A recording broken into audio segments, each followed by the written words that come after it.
Today on Remodel It with her, I'm in Italy. Swarovski crystals. They come here and they Fiona all around you. You're just surrounded by white marble. It is the most spectacular thing I've ever seen in my entire life. Oh my God. Oh my God. Gallery 7. I'm Sue Deyell, and I'm on a mission to remodel homes, people, and myself. I'll try anything and everything, at least once.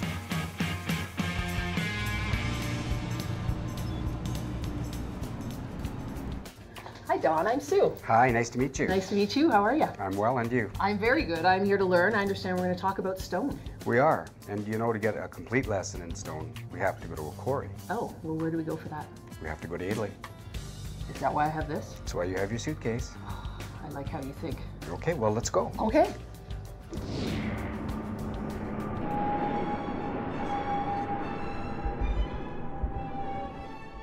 My education began with a visit to the Arabico quarry. I had no idea what to expect, but man, that place is impressive and it is beautiful. Dawn, this is spectacular. Tell me where we are. Well, we're in the heart of the Arabico Alps in northern Italy, very close to the city of Bergamo. And this is the quarry of the material they call Arabiscato Arabico. You know, it's a kind of a neat gift to be able to see it like this before it ever becomes anything. Well, it's part of the story I hope to tell, is how the rock gets from the mountain to your countertop. And Fausto Bona's here. Hi, Fausto. Buongiorno. What are we looking at here? I mean, We are looking at marble. This marble is very important, especially in this region. It was utilized a lot in the church, in the flooring, in the column, or in the cemetery. We can start with the dark gray and going through gold, red, and other shade of the same color. Let's go have a look at that, because I'm fascinated by how the color can just change from, you know, inches through the piece. Wow, it's so impressive when you're standing up close to it. It really is, and this is the part of the art form of this business where you get to pick the color that you think will work in your market. You know, you can see that this corner bench is very gray. Yeah. And as we progress down this bench, the color starts to change. You can really see the progression. A lot of people will say, well, you know, I saw a picture of this on the internet, but it didn't look like that. Yes. Well, you know, the picture of the internet may have been taken of this, or maybe taken of that, or even down to where it gets a little more pink. It's amazing how sharp that the cutter can make that wall. Yeah, well, if you feel it, this is done with a diamond saw. Yeah. Jaryd was telling me anything about... to do with diamonds, Dawn, always a good idea. Diamonds are a girl's best friend, right? So Jaryd, Fausto was just telling me about this amazing new piece of equipment. So explain how that works, because I just don't get how that is cutting stone. Yeah, well, big advancements compared to what was done before with dynamite, like Fausto was mentioning. The Marini wire saw here, this is enables them to extract with a diamond wire the blocks from the love formation. anything to do with diamonds. Yeah, like my wife. But so they were, you know, long ago using dynamite, but that would obviously damage the stone. Right, you take out areas that you didn't want to take out and damage the good stuff a lot of the time. So this is a huge improvement in safety and in the material that comes out of the quarry. So how does that work to cut out a piece of marble? Right, so the initial cut is done with the diamond chainsaw. Okay. And then so that's the cut along the bottom. That's right. Yeah. And then a hole is cored in the back of the formation, and that wire, the wire rope with the diamond segments is fed through, and then this Marini machine pulls it through. Wow. And then makes your cuts. So it's just really like literally slice, slice, slice, and then you pull the big chunk out. That's really amazing. Yeah. When we have a demand of gray, they have to cut where there is gray. When we have demand with gold, they have to choose the part of the wall there is gold. So if we move away from grays, then would you leave that part of the mine? Yes. And you would just... At the moment, and we cut next day. And then eventually we'll come back to loving gray, so then you would start on that. Absolutely. Interesting, very, very interesting. It really was an amazing experience to see how they go into a mountain and cut out a giant block of marble and pull it out in order to take it down and process it and get it to you. It's something to experience for sure. I'll try anything and everything, at least once. So what we saw in this factory was the current technology of gang sawing being taken apart And that's the evolution of technology in this business. Those are $1 million saws now that are going to be boat anchors somewhere. So it's a $1 million saw. It's a $1 million no saw. longer really being used. It's functionally obsolete. A dinosaur. A dinosaur, yeah. So the operation of those gang saws are based on multiple blades being dragged back and forth over the block with water coming over the top, and it's an irrigation system with tiny bits of carborundum shot in there. So those blades move very, very quickly, but they're using the carborundum shot to cut their way through the block. So it's like an abrasive, so back and forth. It cuts about 1 centimeter each hour. Wow, I'm bad at math, but I know that's a long time. 9 or 10 days. Okay. And the other thing being is for materials that are very fragile, it's a very, very aggressive way of cutting a stone. So we saw the Pedrini 72 wire, the F72, and that's the current technology. That cuts 36 slabs in one single operation, and it cuts 15 centimeters per hour, more or less 6 inches. All of the water here is recycled. And you noticed in the quarry this morning when we were there, they were using the wire to cut the blocks out? Yes. Well, it's the same technology, only more wires. Gotcha. And so harder materials, it cuts faster. Softer materials, it cuts with less damage. So less damage, less work for the resining and polishing lines, and a better finished product for the consumer. Every day you wake up in this business, it's a competition. A competition is to do something faster, better than everybody else. Right. So people lay awake at night dreaming of how to make this better. Brilliant. It really is. It's an amazing process, and it's really something to see. It is, yeah. So Jaryd, we just watched them cut those big, giant blocks of stone. What's the next process? What is this place? So this is the slab processing facility, and what we're looking at here is the resin line. So the start point and the end point are the same on this machine. Okay. The slabs get put in one by one, and they go into a pre-warming drawer, and that's where it brings the slab up to temperature, so it warms them up, and then a thin layer of epoxy resin goes on the surface. Oh, okay. And it's a different resin than they're using with other systems. This is a microwave system, which is one of the only 2 or 3 systems in the whole world. And what it uses is a thinner resin that gets a deeper penetration into the stone, and then it's dried with microwave length technology. So it's like our microwave at home, really. Same idea, yeah. Really? Yeah, exactly. And does that makes the epoxy get in there and really? Yeah, the thin epoxy when the slabs are heated gets a deeper penetration, which is what you really want to fill in all the surface potential imperfections. And then the microwave dries it in 2 minutes, which is a massive improvement over the 20-hour natural drying time without the microwave. So back in the day, 20 hours just to dry it, and here 2 minutes. Yeah, exactly. Amazing. That's progress. And then, it is. Technology again. The epoxy is on, but it's obviously not finished at that point. Then what's the next step? So the next thing is we move on to the calibration line. So that's where these materials are all here set up, ready to go and be calibrated, which means get the same thickness throughout, because there is still some thickness variability coming off the saws and with that first layer of resin. So what this does is you get nice even slabs. So if you're putting 2 pieces together in, say, a kitchen application, if you've got a seam, you've got nice even same material. Thickness, right from start to finish. Yeah, the fabricators like that, and obviously looks way better for the final job. Yeah, brilliant. Okay, and then how do we get the nice shiny finishes on the end of them? Right, so the next machine in line is the polishing machine. This is a 22-head diamond polisher. So the calibrated slabs go right onto the polishing machine, and it starts with a relatively aggressive diamond pad, and each stage of the 22 heads is finer and finer and finer. So it's like, sanding, but just... Yeah, exactly. At a higher level. Using your diamonds again. Yeah, diamonds. Always back to the diamonds, isn't it? Yeah, we seem to be heading in that same, I like direction it. all the time. And then when it comes off that finished polish, it's all shiny and it's ready for the consumer at that point? Yeah, at that point they pack the slabs. They'll put either an anti-scratch membrane in between the slabs, pack them with wooden braces, and then put them in containers and ship them to Calgary. Yeah. Amazing. What's the time? They can start a block and finish it, put it in the container within an 8 to 12 hour shift. Wow. Which is a huge time saving. And really, how many guys need to run those machines? On this machine, there's 1 guy loading the resin line, and there's 2 guys working on the polishing line. That's incredible. And it's a process that used to take over a week to process a block is being done in a day now. And less labor intensive, and we end up with a better product at the end too. Yeah, and less expensive for us as a consumer. Right. Yeah. Yes. Yeah. Brilliant. That technology, it's really going to catch on. Absolutely. I'll try anything and everything, at least once. My next experience was absolutely mind-blowing. We drove high up into the Italian Alps, very close to the Austrian border, and we experienced the Covellano quarry. High up, 2,200 meters up the Alps, into the side of the mountain. The drive up there took 20 minutes. It's at the top of the world. I am absolutely amazed that we are all standing here. Christoph, Carlo, Dawn, Jaryd, we are some of the luckiest people alive because most people will never get the opportunity to be where we are. Tell people where we're standing right now. We are standing here at Covellano in the northest part of Italy. It's the national park of Stelvio, and we have here at 2,200 meters the beautiful marble of Covellano, the hardest white marble of the world, and it's a really special place. How did anyone ever find this marble quarry?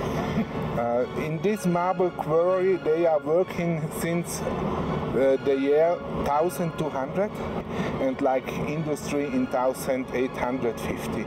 It was then the official quarry of the Austrian kingdom. Okay. And so all Vienna is made with this marble. For example, also the Vittoria Memorial in front of Buckingham Palace is made with this marble. Wow, so this is world famous. Yes. This machinery makes a cut of 3 meters. Then we have a very big machinery that can put out these blocks. It is able to put out blocks until 100 tons. 100 tons Yes. each block? Yeah. Oh my God. Oh my God. Gallery 7. Look at this. This is absolutely breathtaking. I can't even believe that I'm standing here looking at this. The history here and the beauty and wow.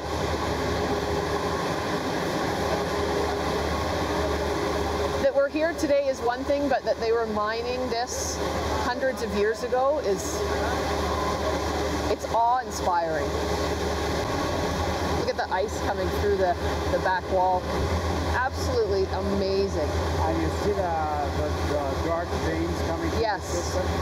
You know, do we like that? No, unfortunately. Really? It needs to be as white as possible. It does, yeah. Since it's dark up on the top, they won't go any higher into the mountain, but we're going to keep going lower. So what we're standing on right now will become the ceiling, or it will disappear because they're going to go farther and deeper into the mountain to quarry out what's underneath us right now.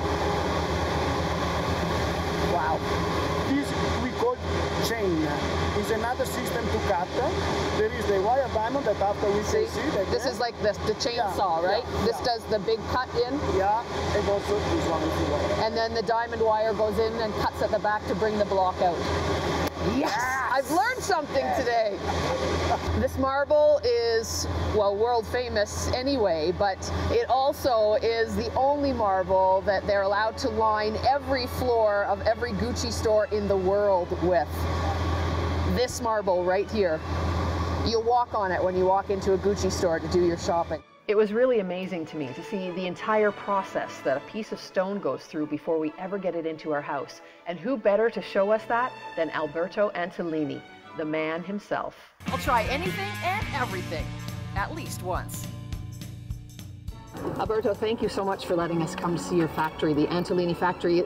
Tell us exactly where we are in Italy.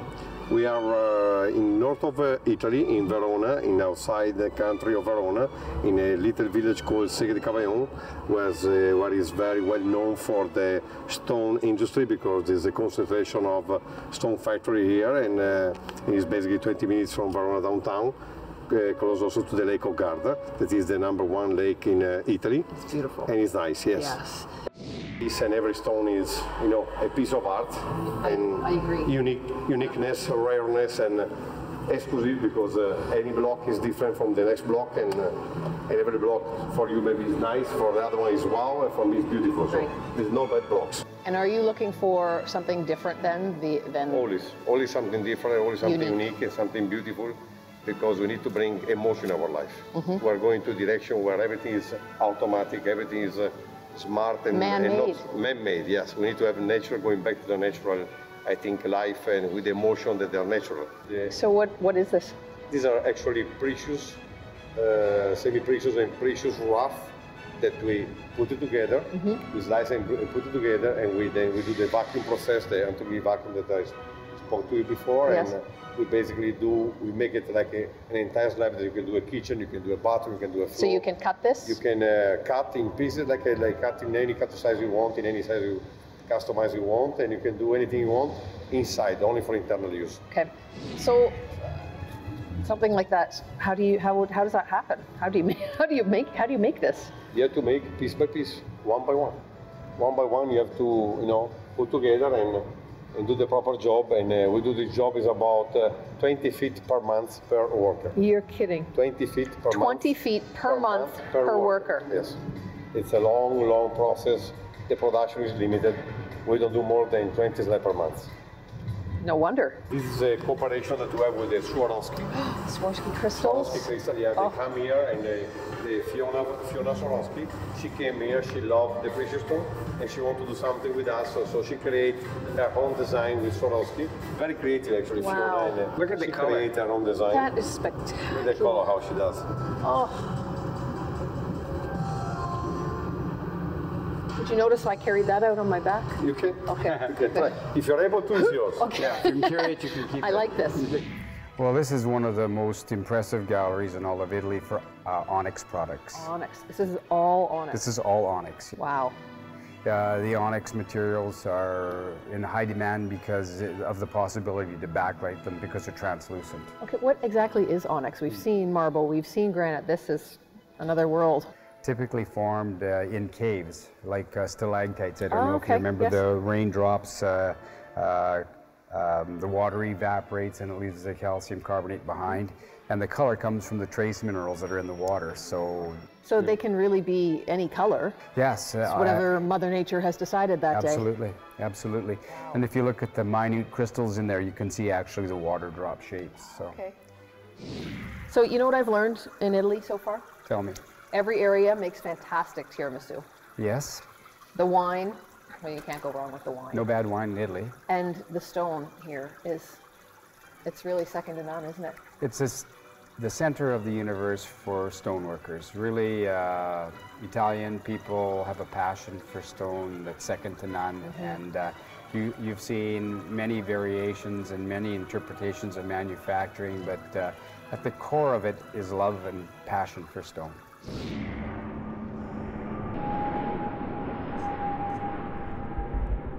Well, Dawn, now that we're back from Italy and I can take a look around your showroom, I have such an amazing appreciation now for the different types of stone, man-made, natural, the colors, the textures. It's almost overwhelming what's available. It is, and you know, until you visit a quarry, you never really have a relationship with a stone because you saw those quarries. They're diverse, they're challenging for the operators, and for us to select that perfect block for your home is really an art form in this business. It really is, and these are pieces of art. This is a beautiful piece, Dawn. Looks kind of familiar too. Yes, Sue, this is from the quarry north of Bergamo that we went to, the very first quarry, from a particular ledge. Do you remember how we looked at all the progressions? I remember standing on it. Magnifico. And then the thing we did is we had it book matched. So that's a process where they polish the face of one slab and the back of the other. So when you open them up, you get this perfect alignment. So you can match it up. So you can match it up. If you have a counter that's longer than the size of the slab, you have the ability to match the veining. That is, wow. It's amazing that we were standing there when it was in the side of the mountain, and now here it is. And this is going to be somebody's countertop. It is. And we picked it. We did. And you now have a relationship with this stone. I do. In fact, I'm almost madly in love with it. There's Me definitely too. love. It is beautiful. And when you look at it like this, it's shocking to me that a designer or someone would say, oh, I don't like this veining. Well, this is how it was made. It's true. It came this way out of the side of a mountain, so how can you not appreciate every little line and vein in it? Dawn, is this from the Covellano quarry? This is from the Covellano quarry. Where we were. It's true. And up on the border between Italy and Austria. The cream white colors with a nice brown veining are really what the designers are looking for these days. It's being used in New York in Project 157. It's the most expensive condominium project in the world. Starts at $3,000 a square foot, and it's going in all of the kitchens. And now with the Clearstone product, you can protect these counters for your kitchen and your bathroom, so you don't have to be quite as concerned about the staining. Don, I can't thank you enough. It has been the most amazing experience. Wow, to see, you know, the quarry up in the mountains in the Italian Alps, and then to see the stone here as a slab that can now go in my house. The evolution, the process has been amazing, and what an experience. Thank you so much. Well, it was a lot of fun. We would love every customer to have that experience, because to really appreciate these stone products the way we appreciate them, you have to visit the quarries. Sure. To see where it comes from. See where it comes from. Here it is. And we've achieved our objective. We've made you a true marble person. Absolutely. I love, love, love marble. Have a seat on my couch. Yes, yes, we have a marble sofa. Is this one solid piece? It's one solid piece. So you only get to position it once. There will be no moving this furniture around. None. Wow. That's the journey of natural stone. It really is, and it is a journey. It's a long journey. It's a long journey. It's a very involved journey, but yes, it is the journey of a lifetime. Done properly, you know, it's a product for life. You'll never wear it out, and the beauty is timeless. Whether it's on your wall, your floor, your countertop, or just as a piece of art. Or a sofa. Or a sofa. Don't know that I would like this in my living room so much, but you know what? People wouldn't stay as long. Maybe a good way to get the guests to leave. Or a love seat, maybe. It's spectacular no matter how you look at it. Thank you so much. What an experience this has been. Well, thanks for coming to Italy. You know what? Anytime you need me to come to Italy and help you on a buying trip, I'm the girl for you. Deal. Okay. I'm not working in these conditions. Forget it. For more on this episode and stone selection, visit facebook.com/remodelitwithher.